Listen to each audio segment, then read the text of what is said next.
با سلام و درود. لکچر پنجم مربوط به هفته دوم میشه. خب در این هفته ما سوالاتی مربوط به حرکت های نامنظم یا حرکت هایی که در هر انتروال تغییر میکنه مسیر از او مورد مطالعه و تحلیل قرار میدیم. خب در این بخش در این سکشن قرار داریم، البته مثال ها کار میکنیم. خب اولین مثالی که در این لکچر تشریح میشه نمو اگزامپل 12 در خود کتاب. در این کتاب در این اگزامپل تشریح شده که یک بایسکل حرکت میکنه در امتداد یک مسیر خط مستقیم و حرکت از این معادله داده شده در همین فیگر A. خب به ما معادل حرکت از این داده تحت همین گراف در این فیگر گفته شما بسازیم گراف سرعت از این و همچنان گراف تعجیل از این در انتروال 0 تا به 30. و ما اگر ببینیم البته این در دو انتروال تغییر کرده، یعنی حرکت از این یک از 0 تا به 10 یک نوع معادله داره و از 10 تا به 30 هم دیگه نوع معادله داره. پس ما میایم معادلات سرعت و تعجیل از این میتونیم پیدا کنیم در همین دو انتروال. خب اول از اینکه رابطه ما میتونیم با داشتن ast میتونیم vt پیدا کنیم. پس v مساوی میشه به dec بر dt. خب با گرفتن میل از این یا میل در هر نقطه و یا مشتق از این معادله میتونیم ما خود گراف ویر ترسیم کنیم و باز گراف خود ایر هم میتونیم که با مشتق گرفتن خود گراف از وی میتونیم باز ایر به دست بیاریم. خب به هر حال ما میاییم در این قسمت در از 0 تا به 10 از 0.3 تی مربع مشتق میگیریم. خب این معادله حرکت مانه یا معادله مانه در 0 تا به 10 در این انتروال. خب وقتی که ما از این مشتق بگیریم میشه 0.6 تا تی. بعد از او از 10 تا به 30 ما میایم از این در این انتروال که از 10 تا به 30 از این معادله باز میایم ما مشتق میگیریم که ویر بده به ما. از این که مشتق بگیریم وی مساوی میشه به 6. خب ما با داشتن از اینا میتونیم گراف خود ترسیم کنیم. این کمیات وضعی وی و تی. خب در این قسمت ما از 0 تا به 10 0.6 تی بود گراف ما که ترسیم شد. خب ترسیم از این هم بسیار راحته. وقتی با تی ما دو قیمت متفاوت بدیم میتونیم که ما گراف رو ترسیم کنیم.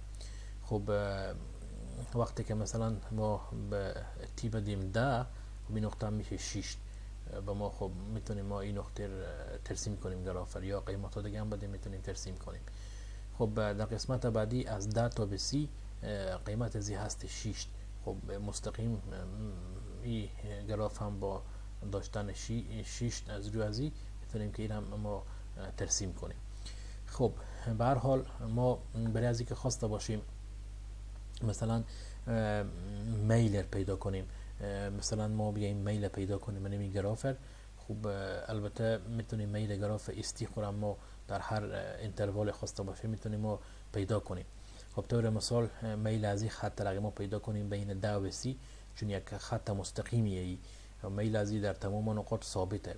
خب ما میتونیم میل از این پیدا کنیم از انتروال 10 تا به 30 به این شکل که از 10 تا به 30 چقدر فاصله طی کرده او تقسیم زمان میکنیم. خب فاصله که از طی کرده 150 منفی 30 150 منفی 30.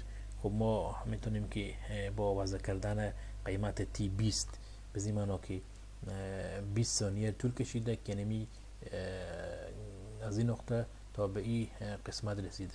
خب این در حقیقت یعنی 30 منفی یا 150 منفی 30 میتونه به ما این فاصله رو بده. خب این دلتا اس میشه و دلتا تی هم داریم 20 به این معنا که دلتا اس بر دلتا تی به دست میاد 6. پس این 6 میتونه که میل یعنی معادله حرکت ما باشه از 10 تا به 30 که در این قسمت هم میتونیم ما نشان دادیم یا به دست آوردیم. خب برای از اینکه ما گراف تعجیل ما ترسیم کنیم باز میایم ما از این گراف سرعت خوب مشتق میگیریم در دو انتروال متفاوت از انتروال 0 تا به 10 و از 10 تا به 30. خب از اینتروال 0 تا به 10 که ما بیایم مشتق بگیریم، یعنی معادله مونه 0.6 تا تیه. از اینکه ما بیایم مشتق بگیریم از 0 تا به 10 0.6 تا تی میشه مشتق از دی وی بر دی تی. خب مثلا این میشه به 0.6. خب این در یک اینتروال از 0 تا به 10 و باز از 10 تا به 30 که بیایم ما از وی ما که 6 تا از این با مشتق بگیریم، خب مشتق 6 هم برابر میشه به 0 چون عدد ثابتیه. پس ما اگر بیایم ترسیم کنیم، خب وقتی که تی ما 10 بوده قیمت وی ما شده ای ما شده 0.6. خب به این شکل ترسیم میشه گراف ما. و قسمت بعدی هم چون 0 پس زمانی که بین 10 و 30 هم خب این ترسیم میشه یک چیه لاین صفری که هیچ یک خط مستقیمی یا پس میفته پایین در این مسیر به حرکت میفته. خب به این شکل هم میتونیم که ما این گراف خور ترسیم کنیم. اگزامپل بعدی، خب در این اگزامپل گفته که یک موتور در این فیگر از نقطه حالت صفری از این نقطه شروع میکنه به حرکت در امتداد یک مسیری که تعجیل از این به اندازه 10 متر بر ثانیه برای 10 ثانیه، یعنی مدت 10 ثانیه تعجیل از این به اندازه 10 متر فی ثانیه مربعه. یک قسمت از این حالت. اما در حالت بعدی از این قسمت این شروع میکنه به کاهش سرعت یا دیسلریشن که هست یا دیسلریت میکنه به اندازه 2 متر بر ثانیه. خب -2 اینجا نشان میدیم در گراف، چون این در حقیقت این باعث 2 متر بر ثانیه یعنی کاهش کرده سرعتی یا تعجیل تأخیری. خب این 2 متر بر ثانیه خب تا زمانی که بالاخره این توقف میکنه با می تعجیل در حرکت و که بالاخره توقف میکنه. از ما چیزی که خواسته گفته شما ترسیم کنیم گراف سرعت از این، به ما ای تیر داره وی تیر ترسیم کنیم گفته، و همچنان گراف اس تیر یا گراف حرکتی رو ترسیم کنیم، و همچنان شما تعیین کنیم مدت زمانی که این ضرورت داره تا توقف کنه. یعنی خوبی که تعجیل از این منفیه امیته به حساب که سرعت از این کم شده میره تا زمانی که این باعث توقف از شه. پس چی مدت زمان طول میکشه که این توقف کنه؟ نمی به نام تیزه بر میگیم ما. زمانی که این توقف میکنه تیزه بر میگیم چی مدت طول میکشه. و این how far has the car traveled، و این چقدر فاصله گفته نمی موتر ای به حساب ای طی کرده. خب ما اول از اینکه با داشتن ای تی میتونیم ما وی تی ترسیم کنیم. در دو قسمت دو سکشن متفاوت این حرکت داره از 0 تا به 10 ثانیه. خب از 0 تا به 10 ثانیه ما میایم از خود تعجیل خو انتگرال میگیریم برای ما سرعت میده. خب از 0 تا به 10 یک اینتروال از 0 تا به 10 قیمت ای ما هست 10 متر فی ثانیه. پس ما رابطه که داریم دی وی برابر به ای ضرب دی تی. خب دی وی مساوی میشه به انتگرال یعنی ای ضرب دی تی، قیمت ای هم هست 10 از 0 تا به 10. خب 10 دی تی بالاخره وی مساوی میشه به 10 تا تی. این یک قسمت شد. و زمانی که ما در قسمت 10 ثانیه قرار داشته باشیم، خب سرعت به ما وقتی که در وضع کنیم به ما 100 متر فی ثانیه میشه. خب ما اینا میتونیم که قیمت 100 را به دست بیاریم. پس ما این میتونیم ترسیم کنیم که از 0 تا به 10 انمی 10 تی میشه گراف سرعت ما. بعد از او از 10 تا به تیزه بر، خب ما تیزه بر میتونیم که تیزه بر به زیارت پیدا کنیم که زمانی که قیمت تی ما 10 خب وی ما هست 100. خب در این قسمت ما میتونیم که تعجیل، البته تعجیلی که اینجا به ما داده شده در این سکشن -2. خب ما میایم نوشته میکنیم که اگر ما بیایم این قسمت سرعت ابتدایی بگیریم، درست شد اینتروالی که ما تعیین کردیم از 100 متر فی ثانیه که سرعت مونه تا به وی که نامعلومه که به چند میرسه. خب این دی وی مساوی میشه از 10 ثانیه تا به تی. ما ای تی هم نمیفهمیم که ای تی چنده و باز بعد از اون ما ای تی پیدا میکنیم. خب این حالت انتگرال مونه که قیمت وی به دست میایه از جنس تی. ما این پیدا کردیم. خب ما میتونیم که این معادله این گراف مونه که ما میتونیم این قسمت بعدی را زیرم ما ترسیم کنیم با وضع کردن انمی قیمت های دلخواه تی بده میتونیم ما این گراف را ترسیم کنیم. البته میتونیم ما بگیم که زمانی که زمان تی برابر به تی زبره که وی ما 0 شه، یعنی زمانی که انمی خود موتور توقف کرد انمی زمانیه که ما میتونیم تی زبر پیدا کنیم یا مو تی مساوی میشه به تی زبر. پس ما وقتی که به جا وی خود صفر وضع کنیم به این جگاه انمی تیما به دست میایه یا تیما مثلا به تیز بر میشه که موتی که توقفه. پس ما از این قسمت میتونیم که صفر وضع کنیم به جا وی و این تی هم معادل به تیز بر 60 پیدا میشه. به این معنی که بعد از 60 ثانیه این توقف میکنه موتور.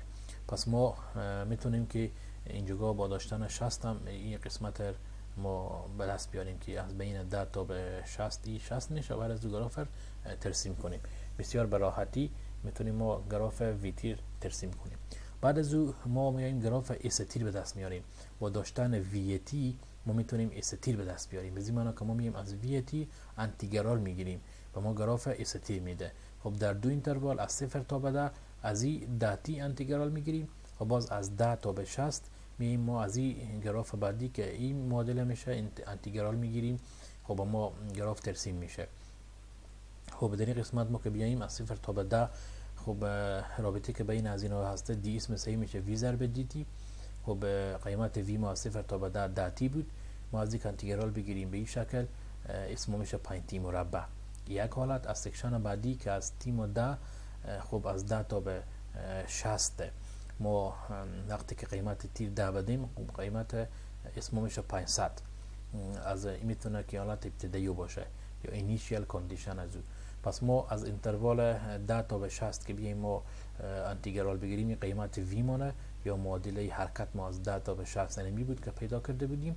ما از یک انتگرال بگیریم خب دی اسم صحیح میشه به انتگرال ازی و انتگرال ازی اینیشیالی و به این نقطه که میرسه خب 500 متر طی کرده تا به اس و اینجا هم که هست 10 ثانیه تا به تی. خب در حقیقت ما با گرفتن انتگرال میتونیم که قیمت اس خور پیدا کنیم یا معادله حرکت. خب معادله حرکت پیدا کردیم.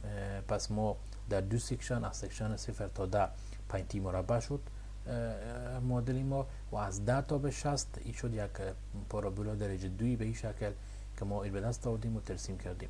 حالا اگر ما قیمت تی خور 60 بدیم قیمت اس ما پیدا میشه که یعنی وقتی که 60 ثانیه طی میکنه کل مسافه‌ای که طی میشه در این مدت 60 ثانیه یعنی کل مسیر میتونیم ما پیدا کنیم. خب مثلا میشه به منفی خب تی مربع مثبت 120 منفی 600 با وضع کردن 60 ثانیه در این رابطه ما پیدا میکنیم که میشه 3000 متر یعنی کل فاصله ای که بالاخره طی میکنه. خب این هم بود از این قسمت که ما توانستیم که گراف استی خورم ترسیم کنیم. اگزمپل بعدی خب در اگزمپل با ما گفته که شما گفته که the V is graph describing the motion of a motorcycle is shown in figure 12.15a. خب این در حقیقت گراف وی ایسه که با ما داده شده و این گراف هم که هست دو سکشن داره از می نقطه 0 تا به 80 و از 80 تا به 160 از 0 تا به 80 خب این معادلیو و از 80 تا به 160 هم قیمتی و 20 که ثابت می باشه. خب ما گفته که شما بیایم گراف ایس ما به دست بیاریم ایس رو ترسیم کنیم و همچنان گفته که به دست بیاریم یا معلوم کنیم مدت زمانی که انمی موتورسیکل به نقطه 160 میرسه یا در چی زمان 160 به نقطه 160 میرسه یا 160 متر طی میکنه در چی مدت زمان. خب ما اول با داشتن وی ایس ما ایس پیدا میکنیم. رابطه که داشتیم خود وی از این رابطه دی گفتیم دی ایس مثلا میشه وی دی ایس از این رابطه پیدا میکنیم. خب از 0 تا به 80 از 0 تا به 80 این انمین معادلی ما از این معادله میایم چیکار میکنیم رابطه خود نوشته میکنیم به این شکل که این مثلا میشه وی ضرب دی وی بر دی ایس. خب قیمت وی ما 0.2 اس مثبت 4 بود ضرب مشتق از یا میل ازی. خب میل ازی هم در حقیقت ما مشتق از این میگیریم مشتق نمی معادلی خور میگیریم. خب مشتق از این میگیریم ضرب 0.2 اس جمع 4. خب این در حقیقت 0.2 میشه مشتق از این 0.2 ضرب 0.2 اس کنیم 0.4 اس میشه و جمع 0.2 که ضرب 4 کنیم 0.8 میشه. پس این شد معادله تعجیل ما از 0 تا 80. حالا اگر بیایم از 80 تا به 160 ما در نظر بگیریم اسخور پیدا کنیم، خب در این حالت قیمت وی ما هست 20. وقتی ما نوشته کنیم رابطه خب این مثلا میشه وی ضرب دی وی بر دی ایس، قیمت وی هست 20. خب دی بر دی ایس مشتق از این هم که بگیریم ما مشتق 20 میشه 0 ضرب 20 میشه 0. خب به این حالت ما میتونیم که گراف خود ترسیم کنیم که از بین 0 تا 80 به این اینتروال، خب این میشه گراف ازی که به این شکل ما ترسیم کردیم و بعد از او از 80 تا به 160 هم شد 0، پس این میشه 0. خب ما گراف اسخور هم ترسیم کردیم با داشتن نمی گراف وی اس. خب چیزی که از ما خواسته گفته شما زمان رو پیدا کنیم که این به 160 متر میرسه. خب این خیلی ساده، ما میتونیم که این زمان رو با داشتن از این فرمول که وی مساوی میشه دی ایسی بر دی تی ما میتونیم که پیدا کنیم. خب ما گفته بودیم که وی مساوی میشه 0.2 جمع 4 در گراف اولی به ما این رابطه داده بود. از این رابطه ما میتونیم که نوشته کنیم دی تی مساوی میشه به دی ایسی بر وی و از این قسمت ما با داشتن از این رابطه میتونیم تیر پیدا کنیم، انتگرال بگیریم. خب دی تی مساوی میشه به دی ایسی بر انمی عدد. خب دی ایس بر این عدد در ما اینجا که وقتی که وضع کنیم قیمت تی مساوی میشه به ای از جنس اس.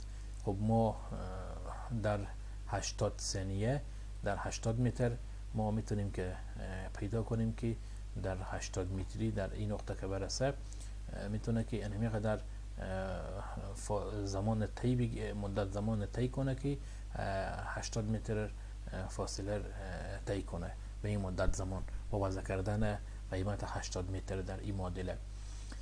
حالا ما بیایم از 80 که تا 160 ما در نظر بگیریم و خواسته باشیم که مثلا وقتی که 160 متر طی میکنه چقدر زمان در بر میگیره. خب ما میایم باز از این معادله خب این معادله در نظر میگیریم چون مسیری رو تغییر کرده دیگه.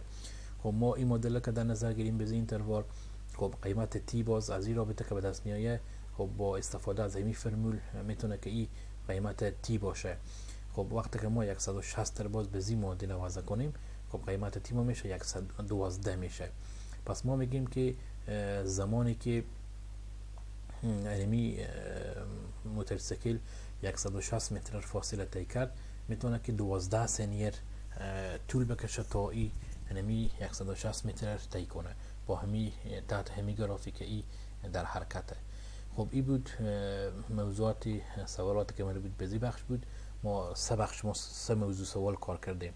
یک موضوع ما آمدیم مشتق گرفتیم، دوباره یک تکرار میکنم. خب یک موضوع آمدیم ما مشتق گرفتیم. خب با مشتق گرفتن از معادله حرکت معادله سرعت به ما داد و باز از گرفتن مشتق معادله سرعت با معادله تعجیل داد. یک حالت بود.